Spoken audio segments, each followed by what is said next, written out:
신경줄기입니다. 이쪽은 쏠렸는데 장부 쪽에 요 에너지들 요소로 아까 설명했듯이 3번은 폐, 4번은 심포, 심장, 간, 위, 요 5번부터 9번을 쭉 연결하면 대내장 신경이라는 에너지 줄기가 돼서 얘가 장부를 닫고 있는 하나의 줄기의 뿌리로 오게 됩니다. 그래서 고객을 내가 어떻게 하면 관리를 잘할까라는 것을 고민하게 됩니다, 여러분들. 그러면 제일 모르겠으면 척추 마디마디를 풀어서 내장기의 흐름과 에너지를 먼저 좋게 만드셔야 돼요. 이걸 우리는 배수열이라고 합니다. 그리고 대내장 신경줄기를 컨트롤합니다. 그 다음에 복식호흡을 시킵니다. 복부에 호흡을 하게 되면 코로 숨을 들이마시고 입으로 숨을 뱉는 동작이 특히 만성질환 환자들은 절대로 그게 안 됩니다.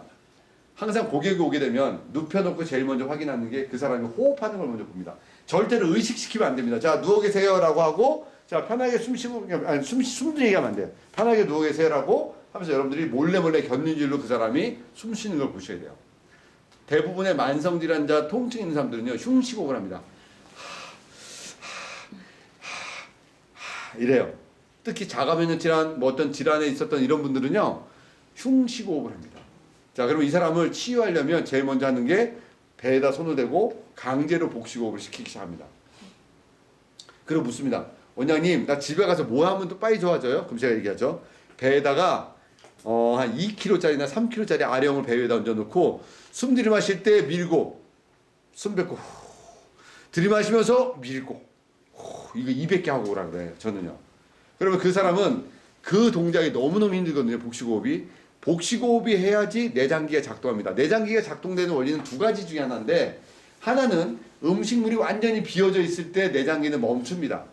요때 호흡을 하면 조금씩 움직이는 게 있고요. 또 하나는 완전히 내장기가 비울 때 입으로 통해서 음식이 들어가면 위산이 나오면서 위장이 작동하면 그때부터 소장과 내장기가 작동합니다. 그래서 애들은 밥 한 술 따먹고 엄마 똥 마려 그러죠. 자, 밥 한 술 먹으면 바로 내장기가 작동하면서 장에서 변이가 일어나는 거예요. 그래서 장기가 어떤 변이가 일어날 수 있는 것은 두 가지다. 하나는 음식물이 들어가는 거랑 하나는 복식호흡을 하는 거다. 그러나 치유적 관점에서는 음식물이 장부에 들어있을 때는 치료를 하면 안 됩니다. 피가 내장기로 쏠려 있기 때문에 치료 반응이 안 일어납니다. 그래서 고객이 음식물이 내장부에 없을 때 복식호흡을 유도하면서 그 치료가 첫 스타트가 시작되는 거예요. 여기서부터 여러분들은 치료의 관점을 다시 한번 보게 된다는 거죠.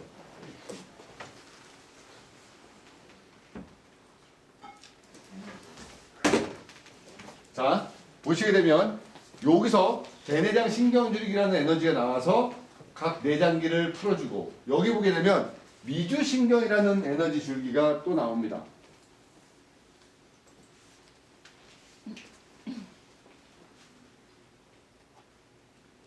셋. 자, 나오죠? 여기 뭐냐면 뇌신경 10번 미주신경이 나와서 요 선을 쫓아가면 모든 장부를 다 관여합니다. 여기가. 자, 근데 5번하고 9번은 나와서 복부 쪽에 있는 장부들을 관여합니다. 여기는 모든 장부를 관여합니다. 그래서 사람의 몸의 변화를 일으키려면 내장기를 컨트롤해야 되기 때문에 뇌간을 컨트롤하고 미주신경을 컨트롤하고 배수혈을 컨트롤하고 대내장 신경줄기를 컨트롤하라는 얘기가 거기서부터 시작된 겁니다. 이 그림을 머리에서 절대로 잊지 말고 여러분들이 이제 고객이 오면 등 쪽을 브레이저 라인 쪽에서 많은 결과치를 뽑아내야 되겠다. 요거랑 배꼽 주변에서 내장부의 모든 기운과 에너지를 살려내야 되겠다라는 그 에너지를 찾으셔야 됩니다. 아까 설명했듯이 뒷매듭입니다. 설명이고요. 여기가 앞매듭입니다. 설명했던 부분이고요. 제가 여러분에게 설명하고 싶었던 가장 큰 이유 중에 하나가 뭐냐면 전신관리에 대한 의미를 좀 설명을 좀 하려고 합니다.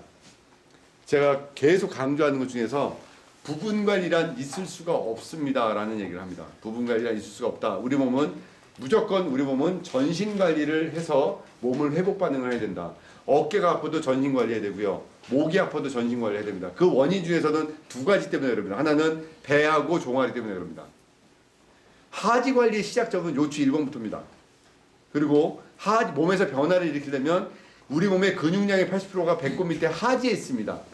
근육량이 활동이 돼야지 정맥순환이 일어나고, 정맥순환이 일어나야지 몸에서 650개 근육이 움직이고 내장기가 움직여야지 치유 반응이 일어납니다.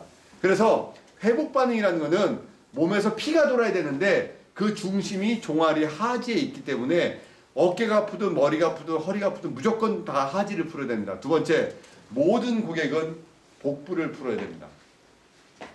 외복사근이라는 근육이 있습니다. 외복사근. 외복사근은 종아리, 다리 바깥쪽, 또 안쪽, 등 쪽. 그러니까 광배근, 그 다음에 대퇴막장근 장경인데 봉공근, 이 뒤에 있는 광배근까지 연결되는 근육입니다. 그래서 배를 풀어서 연결되는 근육을 풀어야 되고요. 배를 풀어서 내장기에 에너지를 넣어줘야 됩니다. 그래야지 몸에서 치유 반응이 일어납니다. 사람 몸은요, 부분적 관리가 있을 수가 없다라는 걸 여러분들 이해하셔야 됩니다. 그러나 고객이 와서 원장님, 저 오늘 팔뚝살 관리해 주세요 라고 얘기할 때 저는요, 부분 관리 하지 않습니다. 이러면 될까요? 안 되죠. 요령이 없는 거예요. 네, 고객이 옳습니다. 전 늘 얘기합니다. 고객을 감동시키려고 하지 마십시오. 고객은 졸도를 시켜야 됩니다. 어? 고객 감동 시대는 끝났습니다. 고객을 졸도를 시켜야 돼요. 그래서 팔뚝살을 얘기하면 팔뚝살을 해줍니다, 먼저. 그리고 저는 얘기합니다. 여기에 연관되는 포인트까지 제가 오늘 풀어드리겠습니다. 합니다. 그리고 오늘은 제가 거기까지 다 풀어드리고 갑니다. 그러나 원하시면 내일도 팔뚝살만 해드리겠지만 제가 시간적 여유가 될 때는 이 부분도 해드리고 본인이 시간 여유나 금전적으로 더 추가가 될 수 있으면 전신관리 했을 때 종아리부터 복부까지 풀면 여기 더 빨리 풀립니다. 선생님이 그리고 하지만 고객님이 원하시는 팔뚝살만 원하신다면 제가 충분히 풀어드릴 수 있도록 노력하고 시간이 걸리겠지만 해드리겠습니다. 여기 얘기해요. 안 놓칩니다. 근데 여러분들은 어설프게 배우면 저는 팔뚝살 관리만 안 합니다. 저는 무조건 전신 관리를 합니다. 이유는 그렇게 신원범 교수가 하라고 했습니다. 미칩니다, 제가. 자, 이제 골반 각도. 참 골반을 잡으려면 어디 잡냐고 저한테 묻습니다. 사람들이. 교수님, 골반은 어디를 풀어야지 골반이 잘 잡혀요? 답은요, 외복사근이에요. 골반이 아니라. 답은요. 요 위에 그림을 보게 되면 익스터널 오빌리큐라는 근육이 있어요. 요게 외복사근입니다. 자, 요게 렉투스 어비도미, 여기는 복직근이에요. 요거 대둔근이고 햄스트링이에요. 그래서 이게 균형이 맞아야 돼요. 균형이 맞으면 몸은 골반이 맞춰주는데 제일 작동하는 게 이 외복사근입니다. 이 외복사근의 균형이 밸런스가 깨지면 골반은 틀어집니다. 또 많은 분들이 묻습니다. 신 교수님, 오다리 X다리 신 교수님 되게 잘 잡던데 그 답이 뭡니까? 그러면 저는 엉뚱한 데다가 전거근인데요? 아니요, 오다리 X다리요. 아니요, 오다리 X다리를 결국적으로는 전거근에서 잡아줄 때 얘가 잡히는 거예요. 그 얘기를 합니다. 그리고 제가 실기를 보여주면 오다리 잡죠. 결국은 여러분들은 아시얼에 집중해요. 아시얼. 예를 들어서 고객이 오셨어요. 원장님, 나 왼쪽 어깨가 너무 아파요 라고 얘기합니다. 그러면 여러분들 그냥 어설프게 공부한 사람은 내 왼쪽 어깨 주문입니다. 신 교수가 왼쪽 어깨 승모근, 피부, 지방, 승모근 밑에 두판상근 있으니 일단은 승모근. 자, 근데 공부한 사람은 어떻게 되겠어요? 아, 왼쪽 어깨는 위장과 심장과 연관이 돼요. 특히 심장은 대흉근, 소흉근, 전거근하고 연관되고 이 승모근은 거의 위장과 연관이 되니까 요거는 위장과 연관되는 것을 제가 풀어드릴게요. 그래서 여러분들 중안도 풀어주고 족삼리 풀어주고 여태라는 것도 풀어주면서 위장과 연관되는 흉추 12번도 풀어주고 그리고 다시 어깨를 풀어주면서 이렇게 연관되는 통증이 있기 때문에 제가 풀어드렸습니다. 고객님, 요거랑 어깨가 아프십니까? 어깨. 이렇게 되는 거예요. 자, 한의원에 고객이 오셨어요. 어떤 분이 여기 아프다 그래요. 그럼 이제 우리 고집 있으신 한의사 선생님들은요, 절대로 그 자리에다 침을 안 놓으십니다.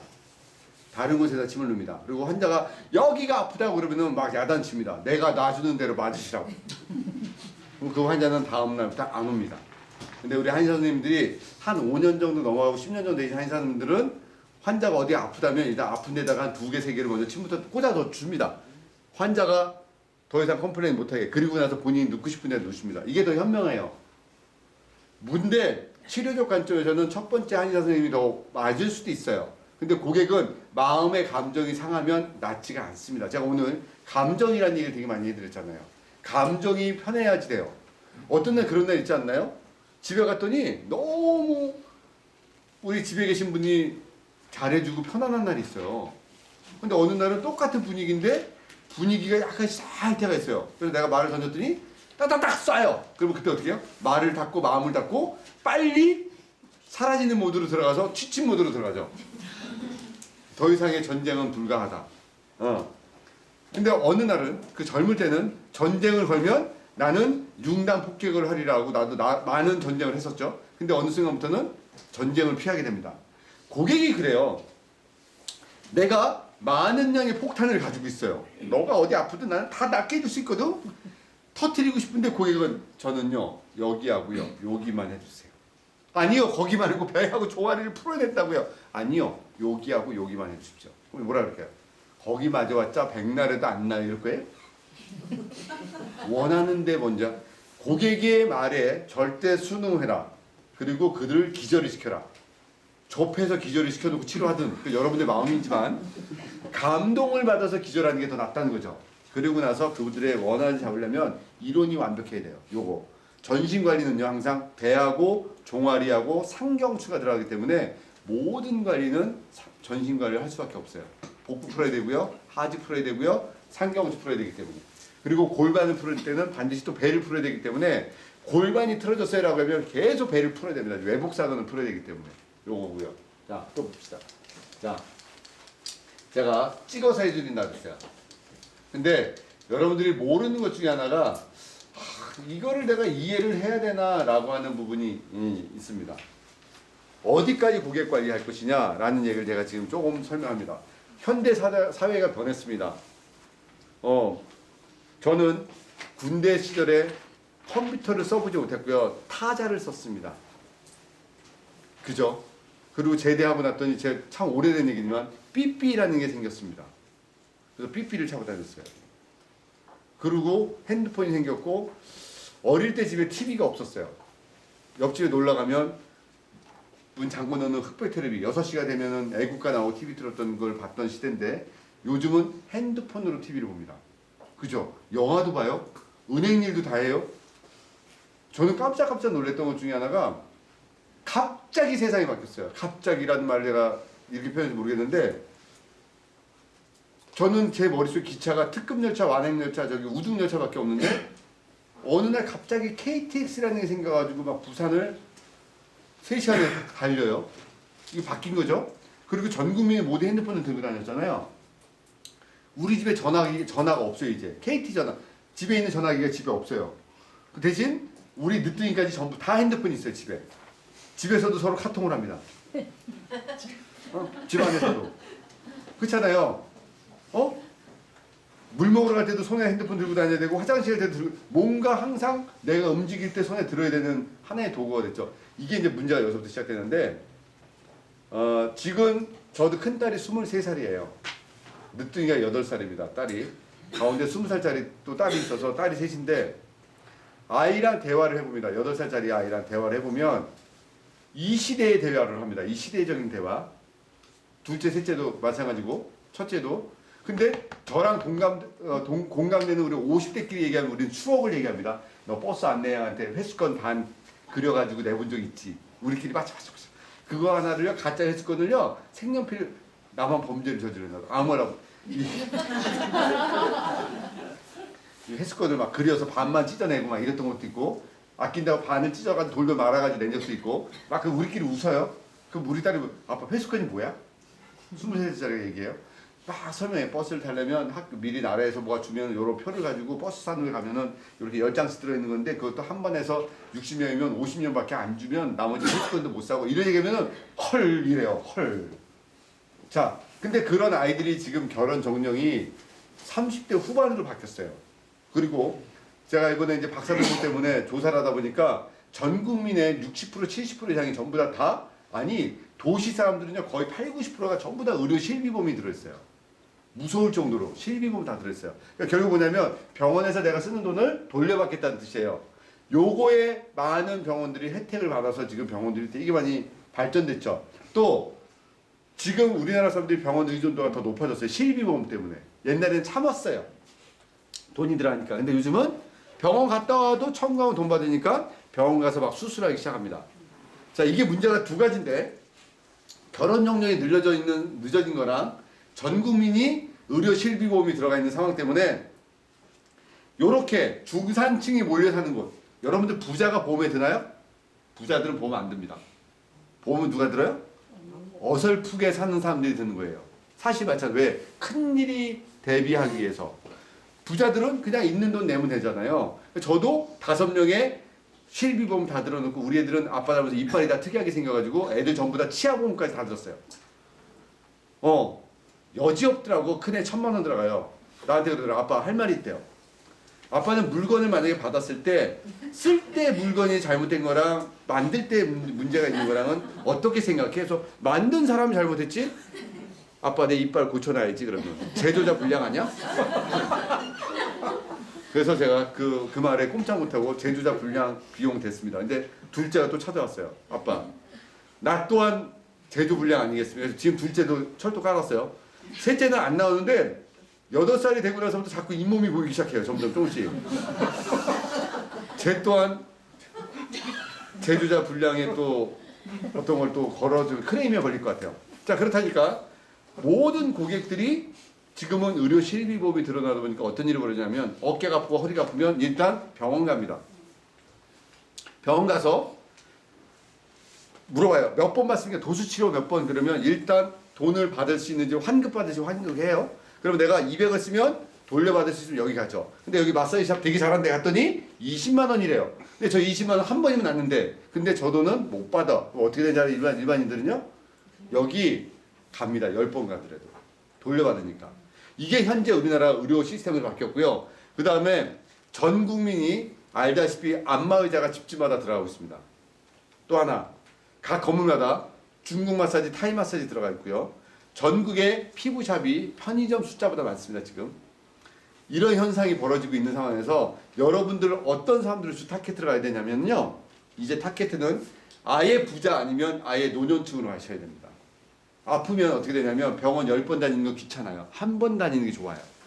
그래서 타겟을요. 젊은 사람들의 근육과 근막을 공부하는 것도 중요하지만 연세 드신 분들 또 수술하고 난 사람들의 수술 후 케어 쪽으로 우리가 이제는 방향을 전환해야 됩니다.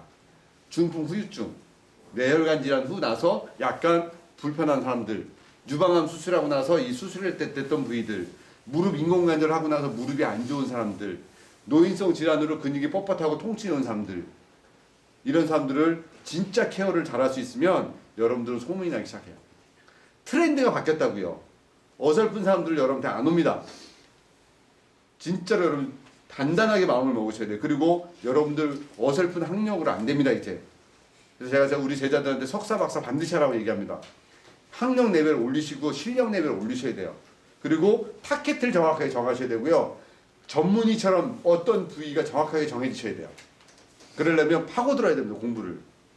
그리고 치유라는 이 모든 에너지를 통합적으로 공부하셔야 돼요. 경락, 그러니까 한의학적, 그 다음에 양의학적, 그 다음에 해부학적인 요소를 해부생리까지 전체적으로 알아야 되고 진짜 실력 있는 사람한테 어설프게 배우지 마십시오. 제대로 배우셔야 돼요. 이론이 없는 데 가서 배우지 마십시오. 기계 파는 거, 제품 파는 데 가서 배우지 마시라는 얘기예요. 저한테 오라는 소리 아닙니다. 여러분들이요 공부를 정확하게 하지 않으면 계속 당합니다. 근데 이 무당팔자들은 이 직업을 버리지도 못해요. 이거 하고 싶거든요. 사람은 만져주고 싶거든요. 치료해주고 싶거든요. 근데 다른 거 돌아가면 마음이 불편해. 그죠? 그러니까 지금 방충망 하는 아저씨도 와서 이거 듣잖아요. 맨날 방충망 하면서도 허리 아픈 사람도 내가 한 번만 저를 만져주면 좋아지겠는데. 그죠? 그러니까 방충망 하면서도 여기 오시잖아요. 저희 제자 중에서 치과 의사가 계세요. 그분은 남의 이빨만 고쳐주면서 난 이거보다 빨리 가서 어떻게 좀 손을 해주고 싶은 거예요. 그래서 결국 그분이 저한테 와서 교육을 받아요. 또 약사가 있어요. 약국에서 약을 팔면서 그분이 약 주는 것보다 손으로 만져주는 게 좋은데 물어봤어요. 어느 날 어떻습니까? 요즘 약국 매출이 따블리 떴대요. 왜? 이제 옛날에는 여기서 무슨 약 주세요라고 끝내줬는데 요즘은 바깥에 나가서 어디가 불편하십니까? 만져보고 해주고 이거는 이게 올라가는 거죠. 에너지가 바뀌는 거예요. 삶이. 또 제자들 중에서 필라테스 하는 분이 있어요. 교수님 고민이 있습니다.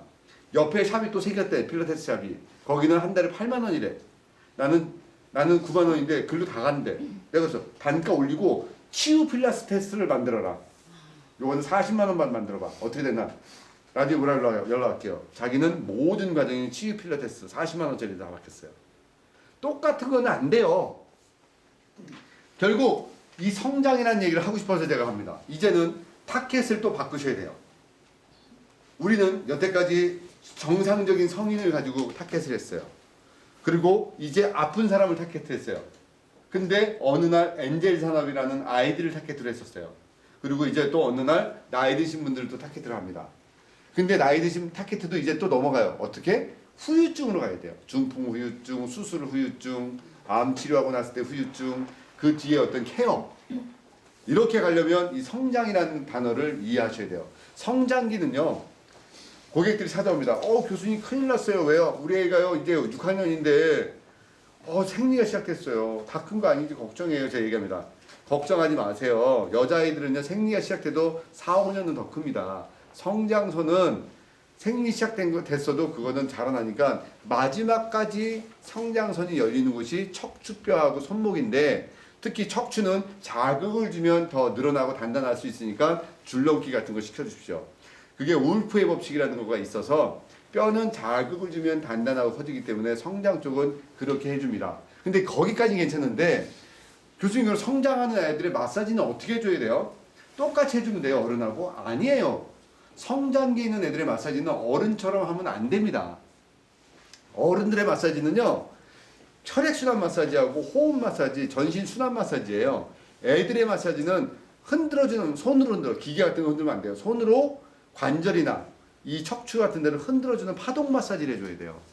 척추나 관절이 마지막에 다치기 때문에 그 부분을 흔들어주는 마사지를 해주면 아이들은 성장하는 데 되게 도움이 많이 돼요. 그럼 어른들도 어떻게 하냐 물어봐요. 우리 어머님이, 시어머님이 집에 오셨는데 자꾸 아프다는데 교수님 이거 좀 어떻게 해주던데요? 본인은 못합니다. 보내시든지 제가 샵을 소개시켜 줄게요. 여러분 어떻게 하는데요 어르신들은? 나이 드신 분들은요 뼈는 그대로인데 근육하고 인대하고 이런 데가 오그라들어서 자꾸 아프니까 따뜻하게 한다면 늘려주는 마사지를 해야 됩니다. 어른들은. 결국 어르신 마사지는 늘려주고 애들 마사지는 흔들어주고 정상적인 마사지는 혈액순환 마사지예요. 그래서 공이 모든 마사지는 혈액순환이라는 단어 안에 먼저 답이 들어가고 그 다음에 아이들은 늘어나고 커야 되기 때문에 파동의 에너지가 같이 들어가야 됩니다. 자 이런 얘기입니다. 교수님 큰일 났어요. 우리 애는 먹으면 똥으로 다 나와요. 애가 살이 안 쪄요. 이유는 한 가지죠. 뭐냐면 어른들의 위산하고 틀려요. 위액이. 그러니까 들어오면 위산의 농도가 진하지 않고 농도가 작으니까 많이 먹어버리면 위장에서 문제가 생기니까 빨리 밑으로 확 내려보내는 거라고요. 그러니까 급하게 먹고 많이 먹으면 그대로 나오죠. 방법은 살찌는 방법은요. 천천히 오래 씹어서 위에서 충분히 위산이 다 삭혀서 흡수할 수 있도록 시간을 줘야 돼요. 근데 애들이 그게 먹어요? 확 먹죠. 그게 어때? 먹은 게 그대로 똥으로 나오죠. 그래서 아이들의 관리는요. 어르신들하고 좀 비슷한 부분이 나이가 들면 위산이나 소화력이 떨어지고 소화액이 떨어지기 때문에 장부의 기운을 점진적으로 풀어주면서 흡수할 수 있는 에너지 줘야 됩니다. 에너지가 뭡니까?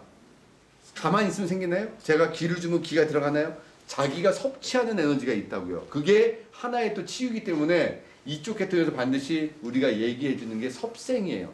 뭐를 드셔야 되고요. 어떤 음식을 드셔야 되기 때문에 이런 쪽도 공부하셔야 된다고요. 그러니까 그래서 이쪽 공부는요. 토탈 케어를 해주는 거에 돼야 돼요. 통증도 만져줘야 되고요. 아픈 것도 해줘야 되지만 중풍 후유증도 해줘야 되고요. 그 다음에 에스테이션 이쁜 것도 해줘야 되고요. 두피도 만져줄 줄 알아야 되고요. 먹는 것도 알려줘야 돼요. 이런 거를 두루두루 할 수 있는 그게 전문가가 되시려면 여러분들 최선을 다하셔야 됩니다. 성장 마사지 요거를 하면서 깊게는 안 들어갑니다. 저랑 실기할 때는 보여드리겠지만 일단 머릿속에 아이들의 마사지는 일단은 척추가 마지막에 다친다.